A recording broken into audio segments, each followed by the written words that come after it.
Welcome back to Voices of Reason. My name is Steve Ulrich, and another in our series from the Keystone Candidate Forum, we're talking to a current election director and a former election director in the Commonwealth of Pennsylvania. We're pleased to welcome Thad Hall, Director of Elections and Voter Registration in Mercer County, and Jerry Feaser, the former elections director in Dauphin County. Gentlemen, thanks for joining us today on Voices of Reason. Thanks, Steve. Thank you. Thad, let me start with you in your current role, certainly a few days out before the November 5th general election. What are some of the key things that you're seeing in your office right now in terms of enthusiasm, in terms of challenges you might be receiving from the public or legal? Where things stand in Mercer County right now? We are just very busy, like every county is, with people voting over the counter. Today's the last day for people to vote in our offices and request a mail-in ballot, get it over the counter. And it's just been incredibly busy. And we are seeing a lot of enthusiasm from voters who are very interested in the election and turning out. And we're seeing, I think from both sides, a lot of people very interested in what the outcome will be. And we haven't had any problems. Everything's been great, just really busy. There's our good news, Jerry. I remember from my experience, one of the biggest challenges was early voting and people being able to come into the office, request a mail-in ballot, an application, fill it out, get the ballot immediately. It always seemed to me like it was kind of taken away from some of the other responsibilities in an election office. Did you find that as well? Absolutely. And the part that was most problematic was the fact that the voters didn't understand that there is no real early voting in Pennsylvania. It is exactly the process you described. It is mail-in ballot over the counter. And we've heard from county election directors. I experienced it myself when they came in and said, "I want to vote early," and we handed them a mail-in ballot application. "Oh, I don't want that." Well, that's exactly what this is. We don't have early voting like they have in other states like Florida. I've used the example before. My parents live in Florida. They love it. They drive by the county courthouse. If there's nobody in the parking lot, they go vote. If there's too many cars in the parking lot, they go by another day or another, later in the same day. So, it is challenging because of all the paperwork that's involved to do our version of early voting. If we really had an early voting process in Pennsylvania, it'd be very smooth. Thad, how much preparation work does it take for you and your staff to get everything in place to be able to handle the quote unquote early voting period? Part of the problem is that even if you're very prepared, so we have extra staff on hand, we have extra printers and things like that to print things, as Jerry was saying, the process is still rather time consuming. It's a little bit laborious. And also, you're getting crunched by a large number of people all at the same time. And when you have 20 people coming at the same time, it doesn't matter how prepared you are in an office of, there are 5 permanent staff and then there are 2 temporaries. When you have 20 people coming at once, it just crunches your office. And we're seeing that, statewide. I know we let the last person in our office at, who was in line at 4:30 to get a ballot yesterday. I mean, they didn't get their ballot until 5:30. And so, and that was with everybody working 100%. And so it's just very difficult to get all of those people processed and taken care of in a very timely manner. And so it's hard to prepare for those kind of onslaughts. Let me follow up on that very quickly, Thad. So what we're hearing about in Bucks County, that it looks like they closed the doors at 2:30, or at least they stopped people getting in line because they knew how long it was going to take for people to get through and get processed. That's not out of the ordinary, is what I'm understanding. No, not at all. And so, in fact, we had a sheriff deputy get in line at the end of our line, actually, it was our sheriff himself. He was the last person in line, was able to, so people couldn't get in line after 4:30 yesterday. Today it'll be 5 o'clock, and we'll again have a sheriff. The sheriff will be over here, be the last person in line. And those people who don't have an application, they'll have to vote on election day. Jerry, I know one of the please go ahead. If I could just add a point to that. I mean, that's the one thing people confuse. This is not early voting. It is not a polling place. So when the office hours come, that's it. It's not like when you go to the poll and you get there at 7:59 p.m., you get to get in line, and it doesn't matter how long, you get to vote because you were in line before 8 p.m. Sometimes I've heard some counties, they close the door at 5 p.m. Doesn't matter how long you've been standing there.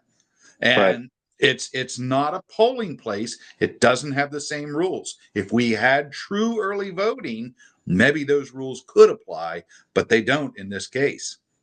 Right. So Jerry, I know one of the things we're trying to do with Politics PA is trying to clear up some of the misconceptions or just a lack of knowledge that the majority of voters have when it comes to elections. Can you talk a little bit about logic and accuracy testing with the machines? Because I'm sure a lot of people don't understand the work that goes into that. So that's something that's been forever. The voting systems, whether it was the pre-2020 or the post-2020 voting systems, every system has to have logic and accuracy done before every election. And that basically means you get a test deck. If it's a paper scanner, in the old days, it was just you developed a sequence of votes.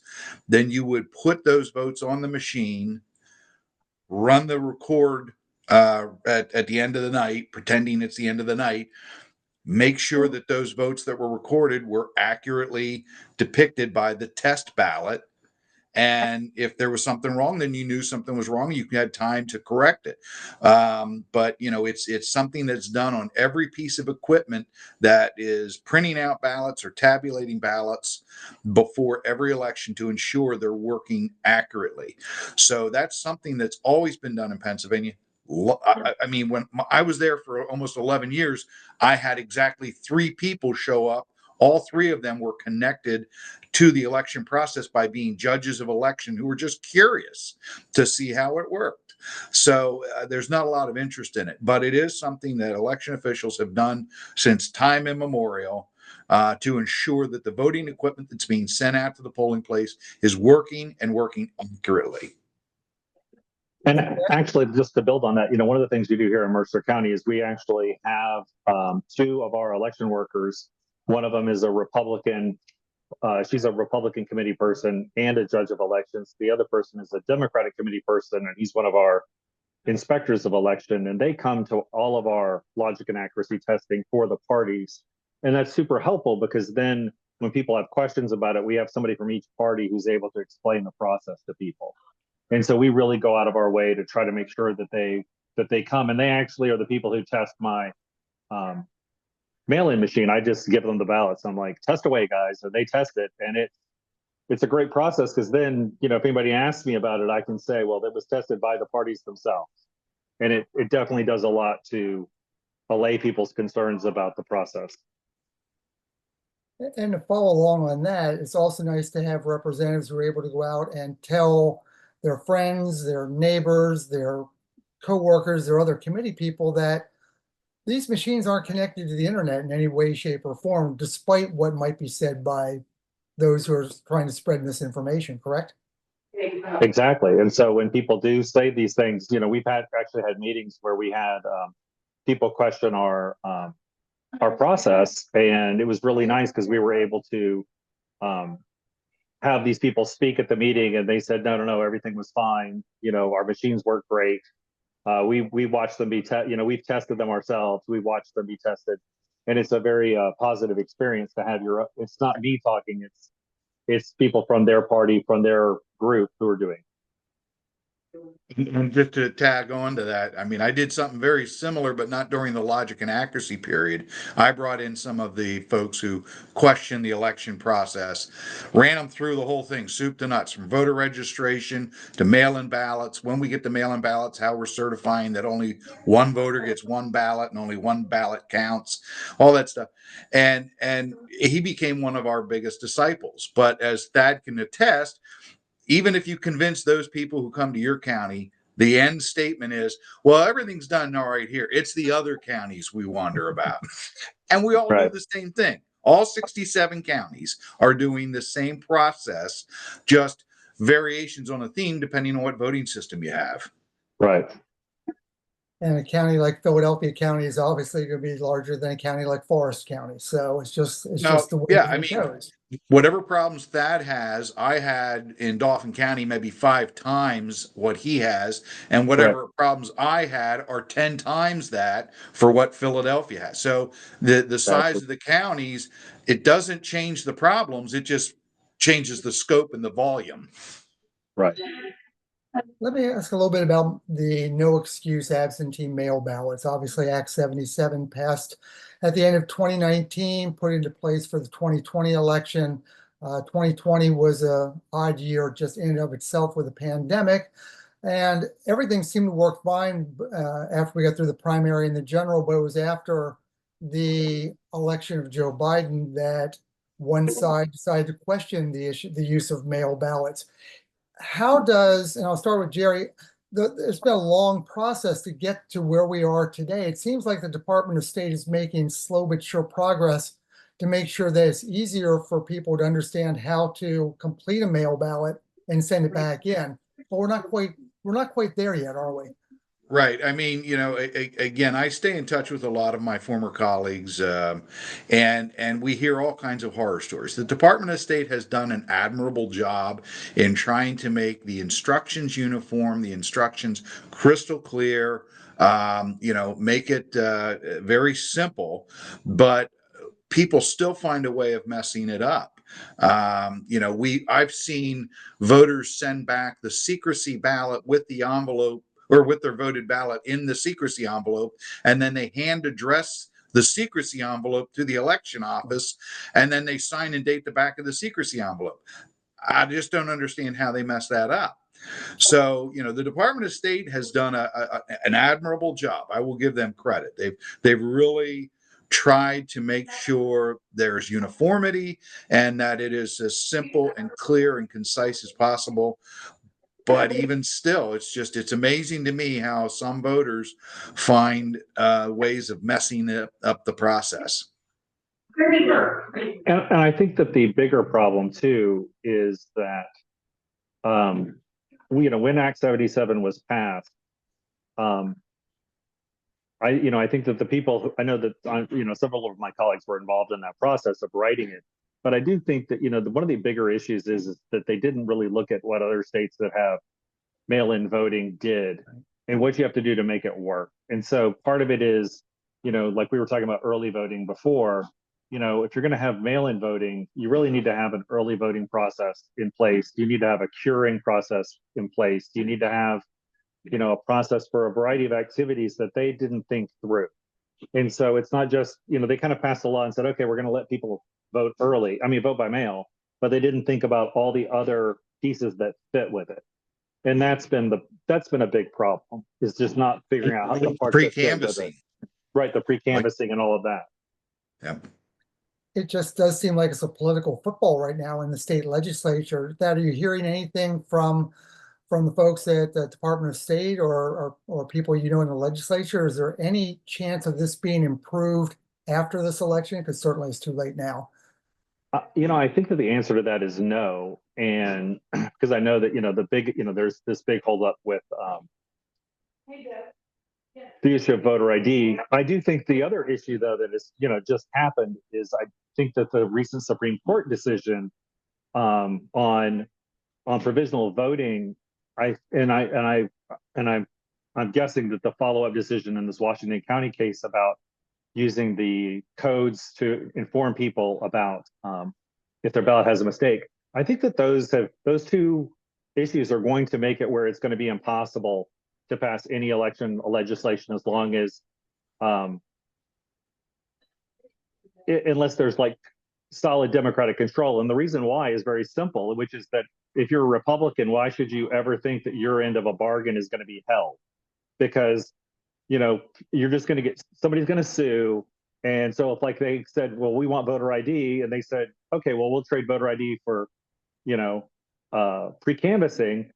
Well, people are going to go to the state Supreme Court, and the Republicans are going to assume that the Supreme Court is going to, renege on the legislative deal that they just passed. And so I think we're in a very bad situation right now. And and I don't think it's going to get any better. And so what we're going to end up with are we're going to get legislation through 1 million lawsuits. And so we're going to see there's going to be 20 more lawsuits on ballot curing. There's going to be lawsuits on, a wide array of issues, and it's not a good way to make law. So for instance, this case about using the sure codes, so this is where you would get an email if there's something wrong with your ballot. Well, that works great if you're in Montgomery County or Delaware County or Philly or Allegheny, but it doesn't work in a rural county where, there's no good cell service, first of all. And people, and most of the people who are doing this are old. And so they're not people who are getting Emails, right? They're not getting emails, right? They're not checking their emails.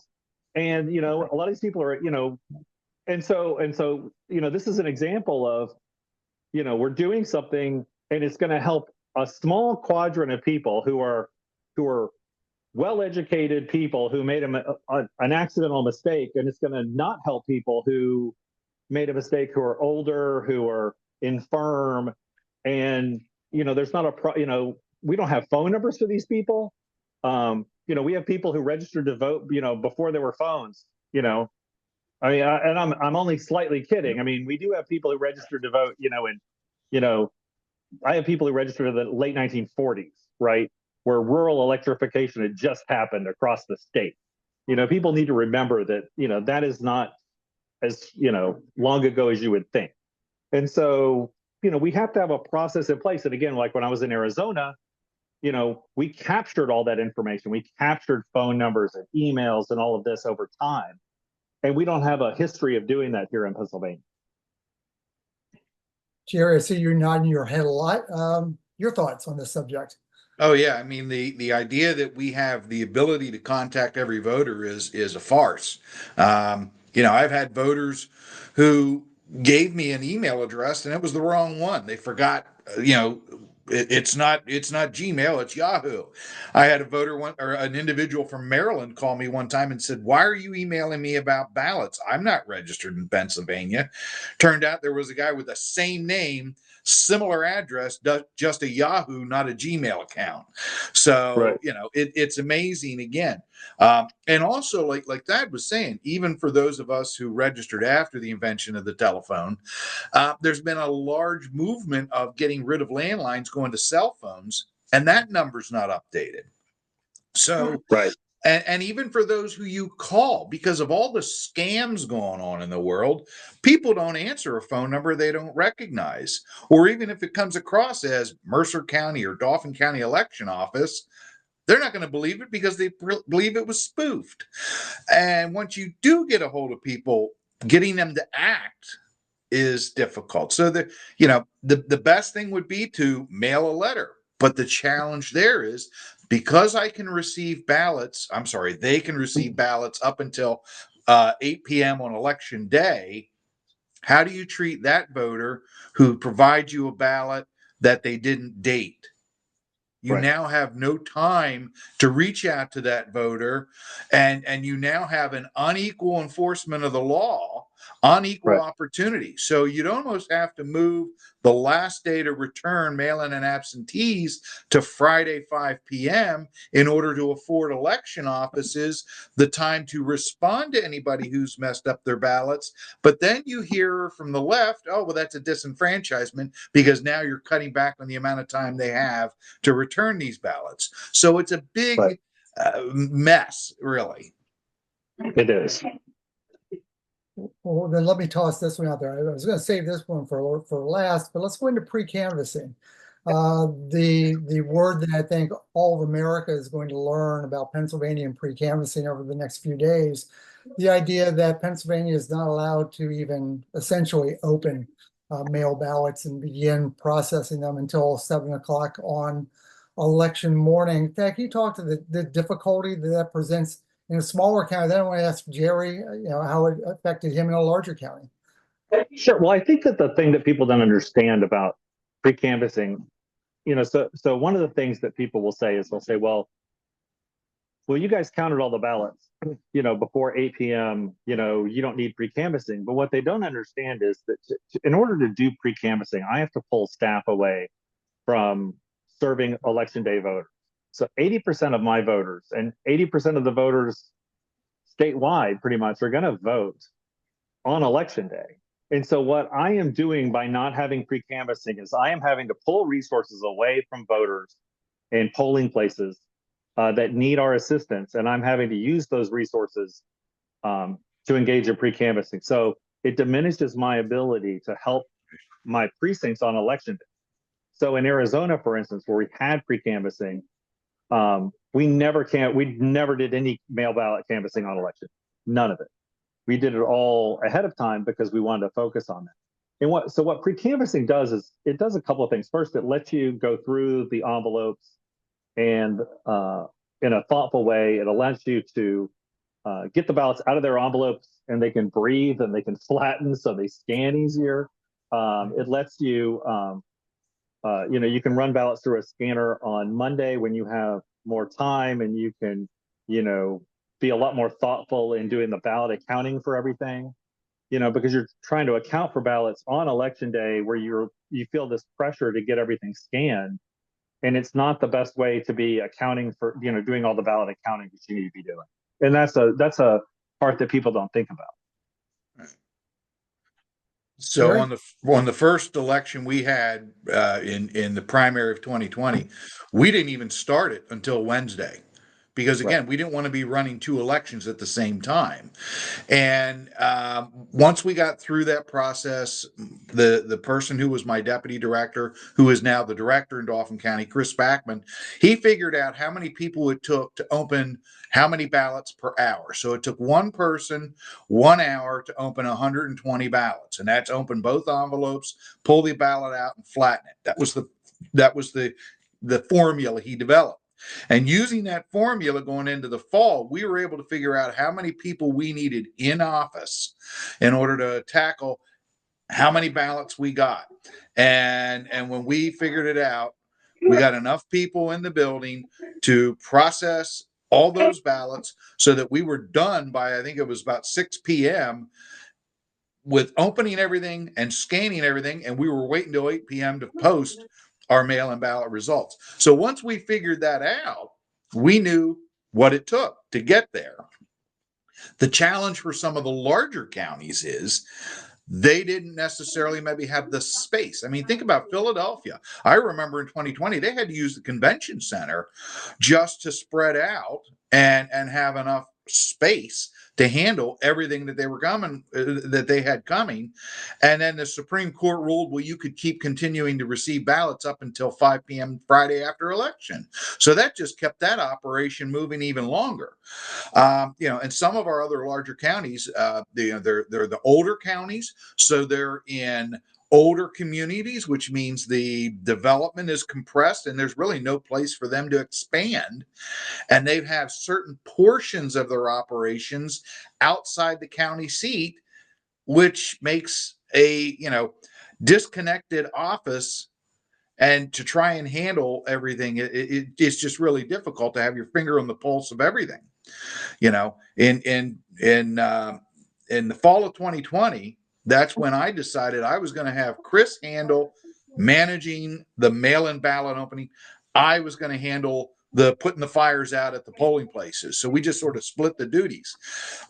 Some counties don't have the luxury of having a deputy director that they can assign, to do that oversight. So it comes down to how large is the county, how many different places can one person be at one time. And the state, the General Assembly did make a genuine step toward helping with Act 88. They provided some state funding to afford to allow some counties to afford meeting those obligations to get where they needed by either getting the equipment, the materials, or manpower, or just buy new space. So we're getting there, but we're not 100% there yet. And speaking of being in two places at once, I got to get off this call because I have a bunch of people at my counter. So I got to go. See you guys. Bye. Thank you very much. We'll wrap things up with Jerry Feaser, the former Director of Elections in Dauphin County. Our thanks to Thad Hall, the current Director of Elections in Mercer County. Jerry, like you said, it's almost as if election offices in Pennsylvania are running three separate elections.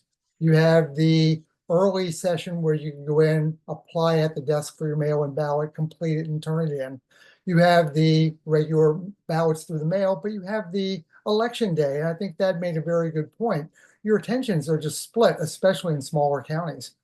Absolutely. I mean, our office went from a staff of 5 prior to Act 77 to 9, just to handle the volume. And even in a presidential election year, the regular 9 staff are supplemented by 4 additional temporary part-time employees for this whole year. So, they're looking at, 12, 13, 14 people, depending on what the commissioners are willing to permit in a presidential. Dauphin County commissioners has long understood failure is not an option. So they're willing to back the election office, both when I was there under a different board. And so far, what I've seen in Dauphin, the current Board of Commissioners continue to provide the resources that Dauphin County needs, and Chris, is definitely getting the support I believe he needs so far to make sure that failure continues to not be an option. Jerry, I'll get you out of here on this one. Let's talk about election night and discussion of when Pennsylvania will be quote unquote called. Certainly, although Department of State doesn't say you have to do things one particular way throughout the 67 counties, in most, the mail ballots, once they are processed and canvassed, are the first results that we see. And that pretty much because of a Democratic lean to using mail ballots will mean you'll see probably blue in the lead the early part of the evening. Is that right? Yeah, pretty much. That's the way we've seen it since the implementation of the mail-in ballot process. They're the ballots we have in hand, and we're able to process in the offices. So at 8 o'clock, when the election is closed, all the voting is done. Those are the first results we have to put out there. And as you indicate, the long-standing has been 75% to 25% Democrat. So there's no question that the Democrats will be out in the lead, and then the Republicans will have to play catch up as the in-person voting starts to roll in. Because that's the way we've always seen it. And you still also have the process of the cities, which again, the polling places are closer to the county election offices. Their results come rolling in quicker before the rural results come rolling in. So that's not, again, unusual that you'll probably see the Democrats jump to an early lead. And then as the more rural parts of the county come in, the races will start to tighten. As the rural counties start to come in, the race will start to tighten. Every poll I've heard right now, it's a neck and neck race. So we'll have to wait and see. And it's probably, we'll use Dauphin County as an example. I think it's important for everyone to understand that if Dauphin County finds itself with 96, 97% of the precincts reported, it could be the judge of election hasn't made his or her way from Halifax all the way down to the election office, because that's what judges of election are required to do, correct? Well, we actually have a relay system, but yeah, the upper end generally has, they've gotten better recently, and the folks who run the satellite drop-off zone in the upper end, they're down before everybody else in the lower end because they just get things done quicker. They're smaller precincts in many respects. The change in the voting system, the fact that the new voting system enables them not to have to hand tabulate the write-ins. It just prints out the results of all the write-ins. It makes it so much easier for them at the end of the night. They're now down quicker. And just from my experience and learning from you, election directors just want to get the job done accurately as quickly as possible. Is that I mean, we all hang our partisan hats if we even had one at the door before we walked in. And it's all about err on the side of the voter, err on the side of the candidate. Let the voters' voices be the deciding factor, not anybody putting their thumb on the scale. And sadly, unfortunately, we're seeing a day where court challenges come into play. There was, if you remember back in November of 2023, my last election, we already had first certification of the results, and a U.S. Supreme Court ruling came down that said we had to count ballots from those who were submitted with no date. So we had to reopen those, and 144 ballots were added to the process and tabulated, and didn't change the outcome of any races, thank goodness. But, again, we had to add those ballots. This year, as close as some of the races are, a Supreme Court ruling or a lower court ruling that comes down before final certification that adds ballots or detracts ballots may actually have an impact. I have a lot more questions, but we will have to leave it there. Jerry Feaser, former Director of Elections and Voter Registration in Dauphin County. Thank you very much. And our thanks to Thad Hall, current Director of Elections and Voter Registration in Mercer County. Appreciate your time today. And that's all the time we have today for Voices of Reason. Thanks for joining us. My name is Steve Ulrich. Until next time, thanks for listening.